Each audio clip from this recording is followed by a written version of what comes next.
میں کہیں کوئی کمی نہیں ہے۔ اصل پریشانی ہی اس بات کی ہے، سامنے والے کو اصل پریشانی ہی اس بات کی ہے، اللہ کے منکروں کو، اللہ کے رسول کے منکروں کو، جو اس بات کو ریفیوز کر رہے ہیں کہ اللہ کو there is no God in the universe، جو صاف طور پر اس بات کا اعلان کر رہے ہیں۔ اصل پرابلم ان کو اس بات کی ہے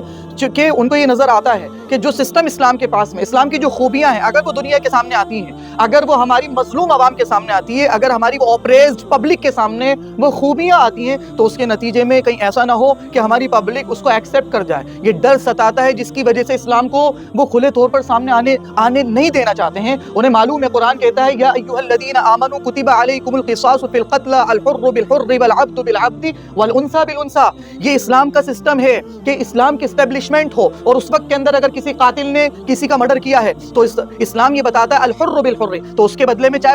آزاد کے بدلے میں آزاد، عورت کے بدلے میں عورت، غلام کے بدلے میں غلام، یعنی جو قتل کرنے والا ہے اس کو قتل کیا جائے گا، سزا دلائی جائے گی۔ اور یہ سزا اس لیے دلائی جائے گی، جب ایک بار آپ اس کو سزا دلا دیں گے تو انصاف قائم ہوگا، امن قائم ہوگا، دسیوں لوگ اس کو دیکھیں گے کہ اس مرڈر کرنے والے کو سزا کیا دی گئی ہے، تو دسیوں لوگ مرڈر کرنے سے پیچھے ہٹیں گے۔ یہ سارا کالا بازار، جو کالا بازار چاروں طرف پھیلا پڑا ہے، مظلوموں کو استعمال کیا جاتا ہے لوگوں کے مرڈر کروانے کے لیے، اور مظلوموں کی ہتیائیں کی جاتی ہیں۔ کوئی آواز اٹھاتا ہے تو اسے دبا دیا جاتا ہے، اس کو ڈر ہوتا ہے اس بات کا کہ میرا مرڈر کرا دیا جائے گا۔ تو یہ چاروں طرف جو بد امنی پھیلی ہوئی ہے، لوگ اس سے دور آ کر دور ہونا چاہیں گے، اسلام ایکسیپٹ کرنے کے قریب آ جائیں گے۔ اسلام ایکسیپٹ کر سکتے ہیں، جس کی وجہ سے وہ اسلام کو پیش نہیں ہونے دینا چاہتے، وہ اسلام کے اگینسٹ بات کر رہے ہوتے ہیں۔ اس میں بڑی غلطی مسلمانوں کی، انہیں خود نہیں پتا کہ قرآن کیا کہہ رہا ہے۔ وہ بتاتے ہیں قرآن میں یہ لکھا ہے، حالانکہ وہ بات قرآن کے اندر نہیں لکھی، اور مسلمان چپ چاپ بیٹھے ہوئے نیوز چینل کے اوپر یا نیوز چینل کو دیکھ رہے ہیں، تو گھر کے اندر ٹی ویوں کے سامنے خاموش بیٹھے ہوئے ہوتے ہیں، انہیں پتہ ہی نہیں ہے کہ اللہ تبارک و تعالیٰ قرآن کے اندر کیا بات ارشاد فرما رہے ہیں۔